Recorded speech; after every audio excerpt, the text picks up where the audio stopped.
ഇന്ന് നമ്മളൊരു കാരമൽ സേമിയ പായസമാണ് ഉണ്ടാക്കുന്നത്.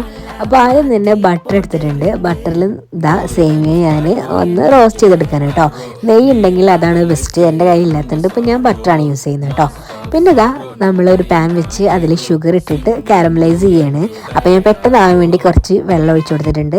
നന്നായി കാരമലായി കഴിഞ്ഞിട്ടുണ്ടെങ്കിൽ നമ്മൾ ഏലക്കായ ഇട്ട് കൊടുക്കുക. പിന്നെ അതിലേക്ക് പാലും കൂടി ഇട്ട് കൊടുക്കണം കേട്ടോ. പാലിട്ടെടുത്ത് ഒന്ന് തിളച്ച് വന്നാൽ നമ്മൾ റോസ്റ്റ് ചെയ്ത് വെച്ച് സേമിയയും കൂടി ഇട്ട് കൊടുത്ത് ഒന്ന് വറ്റിച്ചെടുക്കുക. പിന്നെ ആവശ്യത്തിന് പഞ്ചസാര, നിങ്ങളുടെ കയ്യിൽ മിൽക്ക് മെയ്ഡ് ഉണ്ടെങ്കിൽ ഈ ടൈമിൽ ഇട്ട് കൊടുത്താൽ ഞാൻ ഭയങ്കര ടേസ്റ്റാണ് കേട്ടോ.